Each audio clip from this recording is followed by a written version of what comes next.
Bonjour, j'espère que vous allez bien. Donc aujourd'hui nous reprenons nos vidéos chez Zibou et nous faisons une vidéo sur l'état de la France. Évidemment, l'état de la France, c'est d'abord une analyse de l'état sanitaire, parce que vous savez qu'il y a eu beaucoup de critiques quant à la gestion sanitaire de la pandémie en France.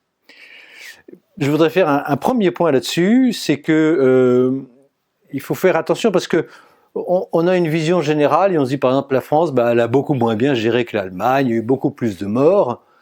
Il faut regarder au cas par cas, parce que si on prend un département comme le Cantal, ou si on prend les Pays de la Loire, il n'y a quasiment pas eu de morts, quasiment pas eu de conséquences de l'épidémie, et donc vous voyez qu'ils ont le même système que le reste de la France. Donc évidemment la circulation du virus a eu un rôle prépondérant, et donc il faut bien avoir ça en tête, parce que sinon on pourrait dire le Cantal est mieux géré que l'Allemagne. Vous voyez ce que je veux dire? Bon, on va tout de même regarder la manière dont fonctionnent les systèmes de santé. Et voilà un premier graphique sur lequel vous pouvez voir les dépenses de santé par rapport au PNB. Donc vous voyez, on vous a entouré en vert. Et donc ce qui est intéressant, c'est que la France dépense 11,3% de son PNB et que l'Allemagne dépense 11,2%. On peut dire que c'est quasiment la même chose. Mais si on va un peu plus loin et qu'on détaille les médecins, les infirmiers, etc., on s'aperçoit qu'en Allemagne, en 2017, il y avait 4,2 médecins pour 1000 habitants contre 3,4 en France, 12,9 infirmiers ou infirmières contre 10,5% en France, et 8 lits contre 6 en France. Donc globalement, si vous voulez, la situation en Allemagne, au départ, en dehors des problèmes de l'épidémie, du virus, était meilleure, alors qu'on a à peu près les mêmes dépenses. Alors on va regarder d'un peu plus près ces dépenses de santé, et on voit tout de suite par exemple qu'il y a des dérives. Si on regarde les indemnités journalières, vous savez, c'est les indemnités qu'on reçoit quand on ne peut pas aller travailler, eh bien c'est même 15 milliards d'euros, et surtout c'est plus 2,9% par an. Vous voyez, c'est très significativement presque le double de l'inflation sur la période. Bon, donc ça veut dire qu'il y a une dérive, quoi. Ensuite, si on regarde le coût de gestion du système de santé, on est à plus 2,1% par an, 15,7 milliards. Donc là aussi, il y a une dérive moins importante, mais il y a une petite dérive. Donc on peut dire que la première chose que l'on voit, c'est qu'il y a un petit peu de laxisme, quoi. Il y a des petits trous dans la coque, pas énormes, mais il y a des petits trous.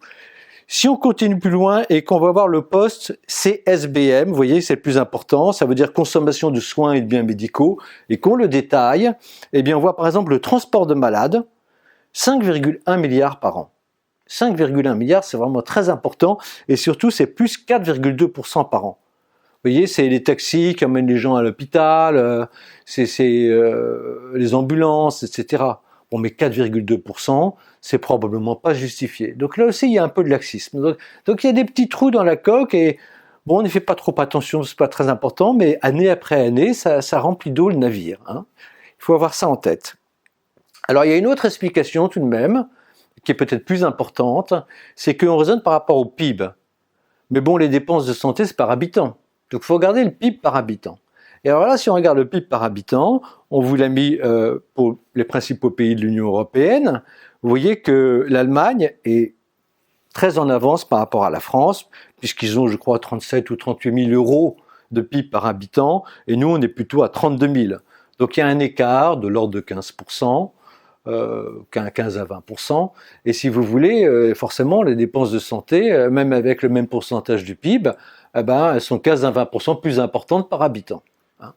Donc voilà, ça permet aussi de relativiser de manière très sérieuse. Peut-être qu'il y a aussi du laxisme en Allemagne. En tous les cas, là, il y a une grande différence. Et donc la question qu'il faut se poser, c'est pourquoi est-ce que l'Allemagne a un PIB tellement plus important que le nôtre? Alors, on va regarder l'évolution de la croissance. On vous a mis ici le graphique. Vous voyez, en rouge, vous avez la croissance française. En bleu, vous avez la croissance allemande. Et alors, ce qui est très intéressant, c'est qu'à partir de 2006, eh bien, presque toujours, la croissance allemande est un peu supérieure à la croissance française. Et donc ça veut dire que, c'est comme les petits trous dans la coque, année après année, ils sont un peu plus riches que nous. Voilà, donc ça c'est un problème. Et donc il faut s'interroger pourquoi est-ce que la croissance en Allemagne est plus forte qu'en France?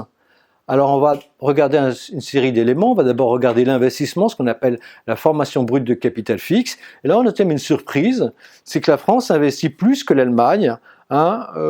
Juste en dessous de la Suède, la France est le deuxième pays parmi les grands pays européens en termes d'investissement par rapport au PIB. Donc le boulot est bien fait de ce côté-là. Si on regarde la structure de l'emploi salarié, on a une assez bonne structure, moi je trouve, parce que vous voyez, on a à peu près 4 quarts.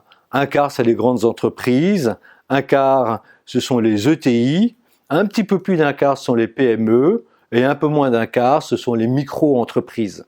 Donc c'est assez bien équilibré, on aimerait avoir un peu plus d'ETI, parce que c'est elle qui pousse les exportations, mais globalement, on a une structure d'emploi qui, chez Hibou, nous paraît assez bonne. Bon. Si on regarde le taux de pauvreté après transferts sociaux, la France est assez bien placée, avec 13,4%, loin devant l'Allemagne. Donc là aussi, il y a un ratio d'inégalité, de pauvreté, qui est assez bien tenu en France. Bon. Si on regarde sur le plan démographique, vous savez, la démographie, c'est très important. Et si on regarde la part de la population ayant plus de 65 ans en pourcentage, eh bien, vous voyez la France étant dans le peloton, mais il y en a beaucoup moins, il y en a un peu moins qu'en Allemagne. Donc ça réduit un peu l'écart du PIB par habitant, parce que les Allemands ont plus de vieux que nous. Si on regarde la part de la population ayant moins de 15 ans, en pourcentage, c'est l'avenir. Alors là, la France est vraiment bonne, elle est en tête de l'Union européenne, on est à 18%, l'Allemagne est à 13%, un petit peu plus de 13%, donc là il y a un écart très important, c'est favorable pour l'avenir de la France. Si on regarde la durée habituelle de travail hebdomadaire, parce que on dit beaucoup, les Français travaillent moins, c'est une idée reçue. Tous les chiffres qu'on donne, c'est les chiffres de l'INSEE, l'INSEE c'est assez sérieux comme organisme. Donc vous voyez, d'abord l'emploi non salarié, les Français travaillent beaucoup plus, 50,2 heures. C'est probablement en France, en Europe, où les non salariés travaillent le plus. Et si on prend l'emploi salarié, on a 39,1 heures contre 40,2 heures en Allemagne. On est un petit peu en dessous, bon, mais pas beaucoup en dessous. On est un tout petit peu mieux que les Pays-Bas, qui est un pays extrêmement productif. Pourquoi ça? Parce que si on regarde, on vous a mis ici les heures supplémentaires déclarées par salarié entre 2006 et 2018, vous voyez qu'en France, il y a beaucoup d'heures supplémentaires. La dernière réforme des heures supplémentaires qui a été faite par Macron est extrêmement favorable sur ce plan, et donc ça veut dire qu'on travaille beaucoup plus que 35 heures. Voilà. Donc c'est pas l'explication des 35 heures. Si on regarde le poids des prélèvements obligatoires, alors là on a peut-être une piste. Vous voyez, ce poids des prélèvements obligatoires, il a beaucoup augmenté. Depuis 1960, il est passé de 30 à plus de 45%. Et effectivement, si on le regarde par rapport à l'ensemble des pays de l'Union européenne, eh bien c'est en France que les prélèvements obligatoires pèsent le plus lourd. Et vous voyez, ils sont à 48,4% en 2017, dernier chiffre de l'INSEE, contre 40,5% en Allemagne. Il y a un énorme écart. Pourquoi est-ce qu'il y a cet écart? Parce que les dépenses de l'État français et de la sécurité sociale, etc., sont à 56% du PIB contre 43,9% en Allemagne. Donc il y a un énorme écart au niveau des dépenses qui se retrouve nécessairement au niveau des prélèvements obligatoires. Donc on va aller voir ces dépenses. On vous a mis ici la structure des dépenses publiques en 2018. Alors vous voyez, il y a la défense, l'enseignement, les affaires économiques, les services publics généraux. Bon, on sait bien en France que là, c'est bien tenu. On a même une forme de paupérisation. On sait bien qu'on ne dépense pas assez dans ces différents secteurs. On voit bien qu'on devrait mettre un peu plus dans la dépense, un peu plus dans l'enseignement, un peu plus dans l'ensemble des services publics, notamment la justice. Bon. Et donc, en fait, le problème... Et d'ailleurs, si on regarde le pourcentage du PNB, les dépenses de l'État régaliennes, elles n'ont pas augmenté depuis 50 ans en pourcentage du PNB. Donc en fait, le problème, il est plutôt à regarder du côté de la santé, 14,5%, et la protection sociale. La protection sociale, c'est le gros morceau. Donc on va regarder ça dans le slide suivant. Et vous voyez, bon, la santé, c'est un poste très important. On vient d'en parler, on ne va pas revenir dessus. On va regarder l'autre poste très important, c'est vieillesse et survie. Vieillesse, survie, c'est 339 milliards d'euros par an. Voilà, c'est colossal. Bon. On remarque tout de même, il y a plusieurs autres postes intéressants. Pauvreté et exclusion sociale, c'est 23,7 milliards. Vous savez, l'ensemble des dépenses publiques, c'est plus de 1000 milliards d'euros. Donc vous voyez ce que fait la France pour lutter contre la pauvreté. Les gens parlent beaucoup d'assistanat, bon, mais c'est pas ça qui met la France par terre, hein. C'est assez marginal en pourcentage des dépenses. En revanche, vous voyez, il y a deux postes sur lesquels on pourrait réduire. Il y a 17,2 milliards, c'est les APL, hein, l'aide pour le logement. On ne sait pas très bien pourquoi l'État aide les gens à se loger, parce que finalement, au bout de la route, ça se retrouve très probablement dans des hausses de loyer. Donc c'est pas sûr que ce soit efficient. Le chômage, c'est 40,8 milliards. Bon, on a trop de chômeurs, on peut imaginer un jour revenir au niveau de la communauté européenne.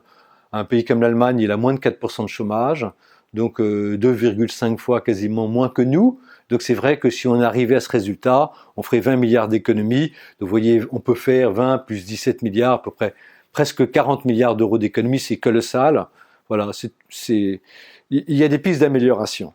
Bon, mais le principal problème, c'est tout de même vieillesse-survie, donc on va aller regarder ça d'un peu plus près. Et on regarde les dépenses de retraite et dépenses de pension dans l'Union européenne. On a le chiffre en 2017. Et donc vous voyez, la France, c'est 14,9% du PNB. L'Allemagne, c'est 11,9%. Il y a 3 points de PIB de différence. Pour vous souvenir, si vous voulez, qu'avant la crise du coronavirus, les prévisions de déficit budgétaire en France étaient un tout petit peu plus de 2%. Donc vous voyez, si on arrivait à réduire cet écart, et on pourrait d'autant plus le faire qu'encore une fois, il y a beaucoup plus de vieux en Allemagne. Donc leurs dépenses de retraite devraient être plus importantes. Donc il n'y a pas de raison que les Allemands arrivent à le faire et pas nous. Donc si on arrivait à faire ça, et qu'on était hors crise coronavirus, on aurait déjà 1 point d'excédent budgétaire. Et si en plus on faisait moins de laxisme, vous voyez, dans les transports de malades, dans l'aide au logement, et qu'on avait moins de chômeurs, bon, on aurait un excédent budgétaire de 2 ou 3%. Donc on voit bien que les marges de manœuvre sont colossales dès lors qu'on serait un peu moins laxiste. Bon. Alors, tout de même, la France s'y attaque. On vous a mis ici l'évolution de l'âge moyen de départ à la retraite selon le sexe. Et donc vous voyez que depuis 2010, bon, l'État, la France fait des efforts. Ils ne sont pas suffisants, mais bon, il y a une pente qui est favorable. Et puis, il y a une autre question qu'on peut se poser tout de même, c'est bon, d'accord, la France a trop de prélèvements obligatoires, c'est donc essentiellement pour des problèmes un peu de laxisme et beaucoup de retraite, mais après tout, finalement, si on regarde par rapport à l'Allemagne, on est à 46%, l'Allemagne est quasiment presque 10 points en dessous, mais prenons un pays comme la Suède. La Suède est un peu en dessous de nous, vous voyez, je vous ai mis ça en vert, entouré en vert.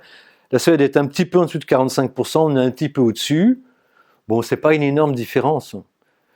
Donc c'est pas sûr que les prélèvements obligatoires expliquent tout, parce que regardez la Suède, c'est un pays qui se porte extrêmement bien, regardez sa croissance, hein, plus de 2% par an, le solde public est positif, 1% du PNB, le solde courant, c'est-à-dire la balance des paiements, est très excédentaire, il n'y a pas de dette, hein, 38% par rapport au PNB, nous on est à 98%.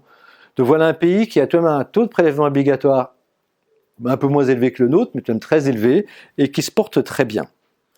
Alors on va regarder quelle est la grande différence entre la Suède et nous, en dehors du problème de dette. Eh bien, on vous a mis ici une série de statistiques, hein, toutes ces statistiques, encore une fois, c'est l'INSEE, et vous voyez que la principale différence, c'est le taux d'emploi des 15 à 64 ans. Le taux d'emploi en France est à 65,4%, en Suède, il est à 77,5%. Et donc ça, c'est peut-être une piste, on va la fouiller. Alors on regarde le taux d'emploi par rapport à un certain nombre de grands pays de l'Europe et l'Union européenne, et vous voyez que par exemple la Suède, les Pays-Bas, l'Allemagne ont un taux d'emploi très élevé, c'est des pays qui se portent très bien. La France a un taux d'emploi faible, c'est un pays qui a des problèmes. Bon, donc c'est peut-être ça qu'il faut fouiller. Et donc on va le faire et on va aller un peu plus en avant, on va regarder d'un peu plus près ce taux d'activité. Et alors là, on a une surprise, parce que si on regarde les 25-54 ans, on regarde le taux d'emploi, il est à 87,7% en Allemagne, 87,7% en France.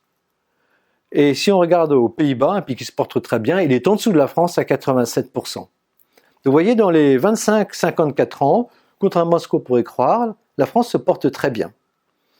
Donc je vous ai entouré en rouge là où ça se portait mal. D'abord les femmes. Ça a été une surprise pour moi parce que je pensais que les femmes travaillaient plus en France qu'en Allemagne, mais non, 68,2% contre 74,3% en Allemagne. Les 55-64 ans, on est à 56% en France contre 73,6% en Allemagne. Et surtout, les 15-24 ans, on est à 37,7% en France contre 50% en Allemagne, 68,9% aux Pays-Bas. Donc vous voyez, c'est sur les marges que ça ne va pas. Et donc, on va voir comment la France réagit par rapport à ça. On va regarder le taux d'emploi des seniors de 1975 à 2018. Et vous voyez qu'à partir de l'an 2000, là aussi, c'est comme la retraite, il y a eu un effort qui a été fait par la France. Et le taux d'emploi des seniors, des plus de 55 ans, s'est vraiment beaucoup amélioré. Mais il y a encore beaucoup à faire. Mais enfin, c'est comme la retraite, le problème a été bien identifié et on est en train de le régler. D'ailleurs, si on regarde le taux d'emploi entre 1975 et 2018 pour les différentes tranches d'âge, vous voyez en vert les 50-64 ans, ça s'améliore. C'est pas encore très très bon, mais ça s'améliore. En revanche, les 15-24 ans, on est tombé dans un creux vers 98 et on n'en est pas sorti. On est vraiment comme dans une nasse. Donc ça veut dire que voilà, on arrive à résoudre une série de problèmes à la française, donc doucement, mais les jeunes, on n'arrive pas à résoudre le problème de l'emploi des jeunes. Donc on va aller regarder de plus près l'emploi des jeunes. Alors si on regarde l'emploi des jeunes, vous voyez, on vous a mis les sans diplôme, ceux qui ont le bac et ceux qui ont bac plus 2 ou plus. Et là, surprise, les sans diplôme, le taux de chômage est à 16,2%, et les bac plus 2, il est à 5,4%. Donc pour le bac plus 2, il n'y a pas de chômage en France, enfin quasiment pas, on est quasiment au chômage structurel. En revanche, pour les sans diplôme, il y a un énorme chômage, 16,2%. Et regardez, à partir de la sortie de formation initiale, eh bien, entre 1 et 4 ans, on est à 43% pour ceux qui n'ont pas de diplôme, et entre 5 et 10 ans, on est à 36,5%. Ça veut dire, si vous voulez, qu'entre 1 et 10 ans, on est quasiment à 40%. C'est énorme. Ça veut dire que les gens qui n'ont pas de diplôme, 40% sont au chômage pendant 1 à 10 ans. Et là, vous voyez, ça fait forcément des dégâts parce qu'ils ne travaillent pas, qu'est-ce qu'ils font, c'est une source de désespérance. Voilà, c'est vraiment un problème de fond. Et pourquoi est-ce qu'il y a ce problème ? Eh bien, chez Gibou, ce que l'on pense, c'est que c'est un problème de compétitivité industrielle. Parce que le principal débouché pour les jeunes, tout de même, enfin un débouché assez évident, c'est l'usine. Parce que dans l'usine, on forme les gens, vous savez, des apprentis et des jeunes ouvriers, ils sont formés par les plus anciens, ils sont encadrés dans le rythme de l'usine, dans le travail ouvrier, qui est un très beau travail, et donc voilà, c'est vraiment un débouché. Et finalement, si on regarde, les pays où les jeunes sont plus rapidement employés sont les pays où l'industrie est la plus forte. On voit ça à travers le solde des échanges de biens et de services en pourcentage du PNB. Eh bien, vous voyez, en France, ce solde des échanges de biens et services est négatif. Alors que si on regarde les Pays-Bas et l'Allemagne, des pays industrialisés, il est très excédentaire. Ça traduit donc un problème de compétitivité industrielle. C'est pas forcément grave au niveau de la nation, parce qu'on vous a mis ici la balance des paiements, et ça c'est peut-être une surprise pour certains d'entre vous, mais la balance des paiements française, elle est globalement équilibrée, des années négatives, des années où elle est positive, globalement elle est autour de 0. Pourquoi ? Parce qu'on vous a mis ici le flux d'investissement de la France à l'étranger, vous voyez c'est les barres oranges, et bien la France a investi énormément, et ça depuis, vous voyez, on a les statistiques depuis 2000, donc depuis 18 ans, la France a énormément investi à l'étranger, parce qu'on a toute une série de très très beaux fleurons industriels qui sont parmi les leaders mondiaux, vous les connaissez tous, L'Oréal, les Michelin, voilà, des sociétés comme Safran. Et donc ces sociétés investissent énormément, et donc toutes ces acquisitions qu'elles ont fait à l'étranger, les usines qu'elles ont construites à l'étranger, rapportent des dividendes, et donc ces dividendes équilibrent la balance des paiements. Si on regarde, pas la balance des paiements, mais simplement la couverture des échanges extérieurs de biens et services, de 1950 à 2018, vous voyez qu'il y a eu une grande dégradation à partir de 1998, que ça s'améliore à partir de 2012, mais même si ça s'améliore, on est un peu en dessous de 100%. Bon, c'est pas catastrophique, on doit être à 98%, bon. Et ça s'améliore encore une fois. Alors, on regarde ça d'un peu plus près, on voit la part des exportations de biens et services dans les exportations de la zone euro, tout de même depuis 2000, c'est-à-dire depuis l'entrée de la France dans l'euro, c'est la France qui a la plus forte dégradation, hein. On n'est plus dégradé que l'Italie en termes d'échanges extérieurs. Alors, on regarde les services. Les services, ça va pas mal. On a des exportations de services de 251 milliards. On a un excédent commercial en services de 22 milliards. Donc, c'est pas au niveau du service que ça pêche, c'est bien au niveau de l'industrie. On vous a mis ici le solde de la balance commerciale en biens de 1971 à 2018. Et vous voyez qu'à partir de 2005-2006, il y a une énorme dégradation industrielle. Voilà. Qu'est-ce qui s'est passé à partir de 2005-2006? Et il y a peut-être un lien, si vous voulez, entre cette désindustrialisation française et le fait que les jeunes ne soient pas employés. Si on regarde la valeur ajoutée dans quelques pays de l'Union européenne, celle qui a été créée, vous voyez qu'on s'est un peu amélioré en France, mais on est très loin derrière l'Allemagne, très loin derrière l'Italie même, très très loin derrière l'Espagne. Donc tous ces chiffres convergent. Alors ça a un impact fort. On vous a mis ici le commerce extérieur de produits automobiles de 2000 à 2018. Vous voyez, en 2004, on avait un excédent. On vendait beaucoup plus de voitures à l'étranger qu'on en achetait. Et donc l'excédent commercial, c'était à peu près 10 milliards. À partir de la crise de 2008, on a un déficit. Ça veut dire que, si vous voulez, l'industrie automobile française a massivement délocalisé pour se sortir de la nasse de la crise de 2008. Et aujourd'hui, on a un déficit de plus de 10 milliards d'euros. Donc on a eu un switch, vous voyez, rien que sur l'automobile, de plus de 20 milliards d'euros. Vous voyez, ça a des conséquences au niveau de l'emploi des jeunes, très probablement, mais ça a aussi des conséquences importantes au niveau de la balance commerciale française, cette désindustrialisation. Et donc il faut se poser la question, pourquoi est-ce que la France s'est désindustrialisée? Donc c'est une perte de compétitivité, bien entendu. D'où vient-elle? Eh bien, si vous voulez, il y a deux sources. Il y a d'abord le coût unitaire de main-d'œuvre. C'est un graphique qu'on vous a souvent montré, une comparaison entre la France et l'Allemagne. Vous voyez qu'à partir, là, ça part de 2000 à aujourd'hui. Et vous voyez que c'est des sources de la Banque Centrale Européenne. Et vous voyez qu'à partir des réformes Hartz-Schröder 2005, eh bien, l'Allemagne réduit fortement son coût du travail, et que nous, comme d'habitude, on met du temps à réagir. On finit par le faire à partir de 2012, et c'est vrai qu'à partir de 2012, la France réduit son coût du travail, et que, bon, on a accumulé un grand retard pendant une quinzaine d'années, mais on est en train de le rattraper, surtout ces dernières années. Donc il y a toute une série de réformes qui ont été faites et qui sont favorables, et maintenant on n'a plus qu'environ 10 points d'écart, alors qu'on a eu jusqu'à 25 points d'écart avec l'Allemagne. Donc c'est un peu comme pour les retraites, on redresse doucement la barre, voilà. En revanche, on a été regarder les impôts, et là il y a quelque chose qui est quand même assez impressionnant. On a été regarder les impôts sur la production, et vous voyez, il y a 6,8% du PIB d'impôts sur la production. Et ça, on est quasiment en tête de tous les pays de l'OCDE. Ça veut dire que c'est assez extraordinaire, mais on surtaxe les gens qui produisent.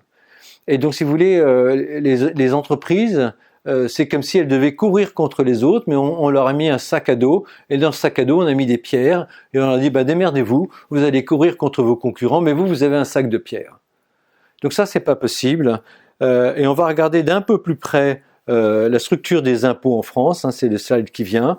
Et vous voyez, impôts divers sur la production, 72 milliards. 72 milliards, voilà. La France, elle démarre avec, peut-être pas 72 milliards d'handicap, parce qu'il y a un peu d'impôts sur la production partout, mais enfin vraiment avec plusieurs dizaines de milliards d'handicap, et elle doit courir contre les autres. Et si vous voyez, on vous a entouré la CVAE, contribution sur la valeur ajoutée des entreprises, 14,2 milliards. Et on vous a entouré la taxe d'habitation, elle était en 2017, 19,3 milliards, 16,9 milliards en 2018, elle baisse très rapidement. Vous voyez, là, il y a probablement eu une erreur d'affectation fiscale. On a voulu faire plaisir aux gens, on leur a dit, on va vous retirer la taxe d'habitation, donc ça va coûter une vingtaine de milliards. Bon, on aurait bien mieux fait d'affecter ces 20 milliards à réduire l'handicap qu'on met sur nos entreprises, et par exemple en retirant tout de suite la CVAE qui pèse très lourd sur les entreprises. Donc ça, c'est un point. Alors, en conclusion de tout ce que je vous ai raconté, il apparaît, à la suite de cette petite étude que nous avons faite, et encore une fois, on n'est pas du tout sûr de détenir la vérité, mais si vous voulez, c'est l'impression qu'on a chez Zibou, c'est que le problème français, il tient d'abord à un problème de compétitivité, et ce problème, c'est essentiellement dans son industrie. Ce problème, il résulte du poids des prélèvements sur l'appareil productif, avec deux poids, le poids des retraites d'une part, et le poids des impôts à la production d'autre part. Comment est-ce qu'on peut résoudre ce problème ? Il peut être résolu de deux manières. Premièrement, par une dévaluation, c'est-à-dire une sortie de la France de l'euro, mais l'accord franco-allemand sur le plan de relance mutualisé de 500 milliards d'euros, qui vient d'être repris et amplifié par la Commission européenne, rend cette hypothèse aujourd'hui très très peu probable, donc il ne faut pas compter là-dessus. D'ailleurs, je ne suis pas sûr que ce soit bien, mais en tout cas, ce n'est pas ce qui va se passer. Donc l'autre piste, ce serait une réforme structurelle et des retraites et de la fiscalité des entreprises, mais c'est extrêmement peu probable, enfin extrêmement peu, c'est peu probable étant donné la violence des mouvements sociaux qu'on a eus ces derniers temps. Donc chez Zibou, on est un peu inquiet parce qu'on se dit qu'on est un peu dans une impasse, on voit très bien ce qu'il faudrait faire pour que la croissance française reparte, qu'on réduise le chômage des jeunes, que la balance commerciale s'améliore, et au bout de la route, que comme on aurait plus de PNB, on aurait un pourcentage de dépenses sur le PNB global plus faible et de santé plus faible, et donc on pourrait investir. Voilà, donc on voit très bien la route à suivre, mais on voit pas très bien la manière dont on va y arriver. Alors, on vous a mis ici l'évolution du PIB de 1950 à 2018. Vous voyez qu'il y avait une grande tendance baissière. Il semble que cette tendance baissière ait été arrêtée, mais bon, on est entre 1 et 2% par an, c'est pas suffisant. Et si on regarde ça d'un peu plus près, eh bien, on vous a mis ici la contribution à la croissance du PIB en volume de 2009 à 2018 avec les différents facteurs. Et vous voyez, en bleu, c'est le solde des échanges extérieurs. Eh bien, le solde des échanges extérieurs, quand il est négatif, quand il se dégrade, la croissance est faible. Donc ça veut dire, si vous voulez, si on veut de la croissance, ce qu'on fait en interne, ça ne suffit pas. Il faut qu'on retrouve une amélioration du solde extérieur. Donc on rejoint ce problème de compétitivité. Si on veut plus de croissance, il faut qu'on ait un meilleur solde extérieur. Alors on va regarder ce solde extérieur d'un peu plus près. On vous a mis ici les principaux secteurs excédentaires. Et on vous a entouré en vert le principal, c'est l'aéronautique et spatiale, 31 milliards d'euros d'excédent. Et vous savez tous ce qui se passe dans les compagnies aériennes. Elles sont tous au tapis. Donc comme elles sont toutes au tapis, les commandes d'avions pour les prochaines années, ça va être très compliqué. Donc si vous voulez, non seulement la France elle a un problème avec la crise sanitaire, mais pour en sortir, elle a absolument besoin d'avoir une amélioration de son solde extérieur, et son principal poste, l'aviation, va beaucoup souffrir. Donc vous voyez, on est vraiment dans une situation difficile. D'autant plus que si on regarde la dette publique au sein de l'Union européenne en 2018, la France n'est pas très bien placée. Vous voyez, l'Union européenne est à 80%, la zone euro est à 86%, et la France, vous voyez en orange, était à 98,4%. Avec ce qui se passe en termes de financement pour passer le cap, et il fallait le faire, de la crise sanitaire, on va monter à 120%, au moins. Donc, et malgré le plan d'aide européen. Donc si vous voulez, c'est un problème parce qu'on vous a mis ici la dette publique depuis 1996. Vous voyez, elle augmente régulièrement. Ça, c'est les petits trous dans la coque dont on vous a parlé. On est comme un bateau qui avance, il y a des petits trous dans la coque, donc il y a tous les ans un petit peu plus d'eau. Puis de temps en temps, il y a une tempête, et là, il y a une grosse vague qui met de l'eau, et donc on prend un grand coup. Vous voyez, en 2008-2009, on a pris plus 20%, puis on augmente, et là, on va reprendre 20%, puis on va augmenter, puis à la prochaine crise, on sera à 150%, 160% du PNB. Et vous voyez, quand on fait ça, ça se termine toujours très, très, très mal. Regardez la Grèce. Et donc, c'est d'autant plus embêtant qu'on vous a mis ici les principales dépenses par administration publique, les administrations centrales, locales, la sécurité sociale. En rouge, vous avez les intérêts de la dette. Vous voyez qu'ils sont tout petits, ces intérêts de la dette. Donc, au fur et à mesure que la dette va croître, et si demain les taux d'intérêt montent, eh ben, ce poste va exploser et ça va faire encore qu'empirer, qu'agrandir les trous dans la coque. Alors c'est un problème, c'est vraiment un problème pour la France, pour notre pays. On vous a mis ici le PIB par habitant par rapport aux principaux pays de la planète. Et vous voyez, on vous a entouré en vert la Corée du Sud, la France et la Turquie. La Corée du Sud, en 1950, c'était un des pays les plus pauvres de la planète. Aujourd'hui, ils ont 40 000 euros de PIB par habitant. Ils sont très très loin devant la France. On vous a mis la Turquie. Vous voyez, la Turquie est en train de rattraper la France. Je ne sais pas si vous vous rendez compte, mais on s'est fait dépasser par la Corée. On est en train de se faire rattraper par la Turquie. Bon, je ne sais pas si ça va durer parce que la Turquie a des problèmes de gouvernance. Mais si vous voulez, ça vous montre à quel point il y a un déclin français et à quel point cette crise sanitaire actuelle risque de l'aggraver si on n'arrive pas à résoudre nos problèmes fondamentaux qui sont la retraite, les prélèvements obligatoires, etc.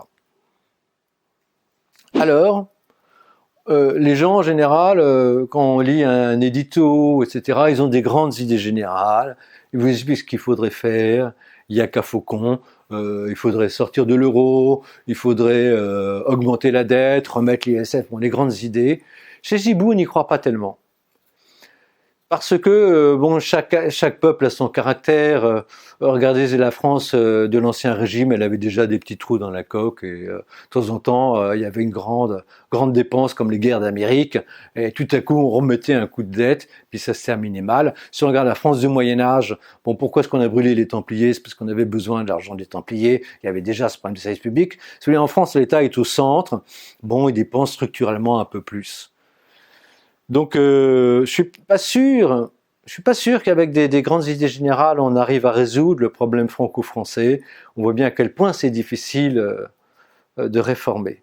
Mais il y a peut-être, comme nous gérons chez Hibou, pas de faire du top-down, mais de faire du bottom-up. C'est-à-dire partir du terrain. Vous savez, chez Hibou, on ne cherche pas tellement à savoir ce que va faire la macroéconomie, on ne cherche pas tellement à savoir ce que va faire la bourse.